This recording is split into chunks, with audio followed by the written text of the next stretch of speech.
Γιατί είσαι μόνη σου. Αυτό το άνοιγμα θα κάνουμε σήμερα. Το άνοιγμα είναι γενικό. Δεν μπορεί να ταιριάξει σε όλους. Για προσωπικό άνοιγμα υπάρχει τηλέφωνο στο προφίλ μου. Viber, WhatsApp. Το προσωπικό άνοιγμα γίνεται μέσω βιντεοκλήσης. Λοιπόν, να προσέχετε τους απατεώνες. Θα το λέω σε κάθε βίντεο. Κατεβάζουν και τα δικά μου τα βίντεο, τα παρουσιάζουν σαν δικά τους. Στέλνουν ίδιοι στους πελάτες, προτείνουν μάγια, ξόρκια, δεσίματα. Προσέξτε, δεν είμαι εγώ, δεν ασχολούμαι με αυτά τα πράγματα.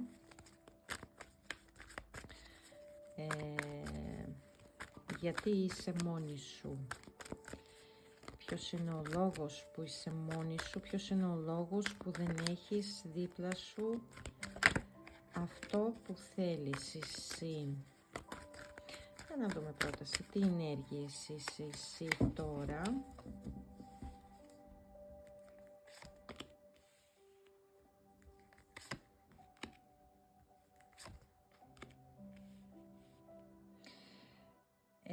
Για κάποια μπορεί να πηχτεί ότι γενικά προσπαθεί να κάνει νέα αρχή. Κάποια κάνει νέα αρχή, κάποια πιέζεται πολύ στο να κάνει νέα αρχή. Καταλαβαίνει η ίδια ότι πρέπει να κάνει νέα αρχή και πιέζει τον εαυτό της πάρα πολύ. Προσπαθεί να ξεπεράσει τους φόβους και τις αμφιβολίες στο να κάνει νέα αρχή. Και για κάποιες θα πηχτεί ότι προσπαθείτε και στα οικονομικά να βρείτε νέες ευκαιρίες, νέες δουλειές, κάτι να ασχοληθείτε ώστε να σας φέρει και κέρδος οικονομικό.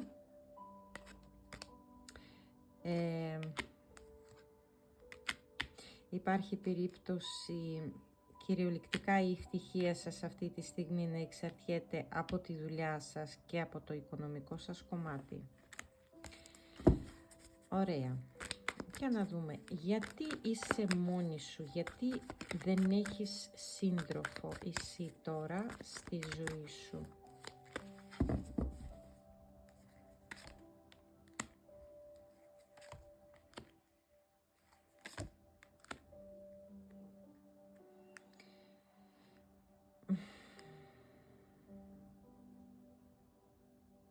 Γιατί έχεις παγώσει λόγω του παρελθόντος, γι' αυτό είσαι μόνη σου αυτή τη στιγμή. Γιατί για κάποιο λόγο θεωρείς ότι ό,τι και να κάνεις θα ξαναζείς το παρελθόν. Θα πηχτεί για κάποιες αυτό, είτε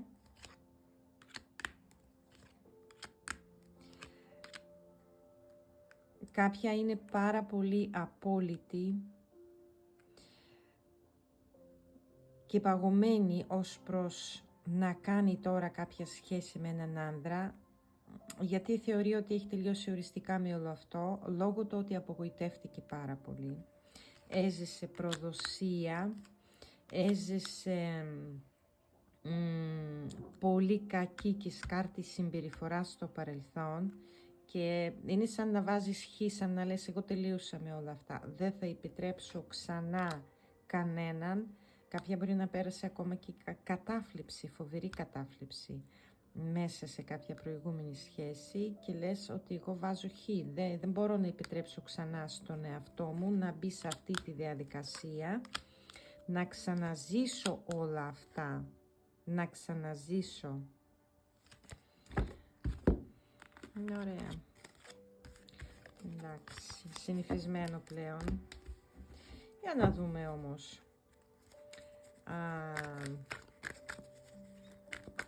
Στη μοίρα σου είναι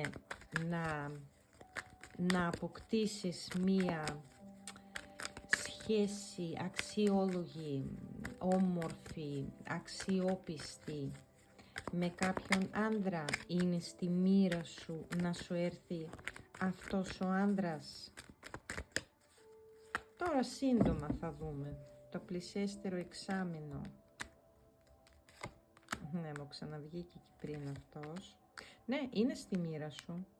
Και εγώ νομίζω ότι θα έρθει πολύ πιο γρήγορα από ό,τι νομίζεις εσύ αυτός ο άνθρωπος στη ζωή σου. Το ζώδιο μπορεί να είναι ή τελευταίο δεκαήμερο ηγόκαιρο ή αρχές υδροχόου, τα πρώτα 2 δεκαήμερα. αυτός ο άνθρωπος θα έρθει, όντως είναι στη μοίρα σου να έρθει αυτός ο άνδρας στη ζωή σου και να κλείσεις με αυτόν οριστικά το προηγούμενο κεφάλαιο της ζωής σου και να ξεκινήσεις να γράφεις ένα καινούριο βιβλίο.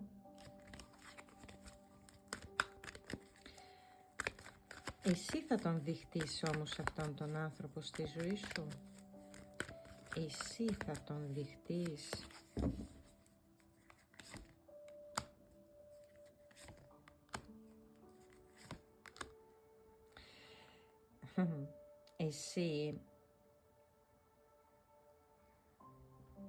Εσύ θέλεις αυτός ο άνθρωπος, και όχι απλά θέλεις, χρειάζεται αυτός ο άνθρωπος να σου δείξει τόσα πολλά, να δουλέψει τόσο πολύ ώστε να αναθεωρήσεις κι εσύ μέσα σου κάποια πράγματα και τη στάση σου ακόμα να την αναθεωρήσεις για να μπορείς να τον δειχτείς και να μπορείς να αφήσεις και τον εαυτό σου να πιστέψει ξανά ότι μπορείς να γίνεις εσύ ευτυχισμένη και μπορεί και αυτός ο άνθρωπος να σε κάνει ευτυχισμένη και να φέρει κάποιες ποιοτικές και πολύ όμορφες αλλαγές στη ζωή σου κυριολεκτικά, δηλαδή χρειάζεται αυτός ο άνθρωπος να κάνει δουλειά ώστε να αναστήσει μέσα σου τη γυναίκα και την επιθυμία για μία σχέση και για κάποια αλλαγή στη ζωή σου.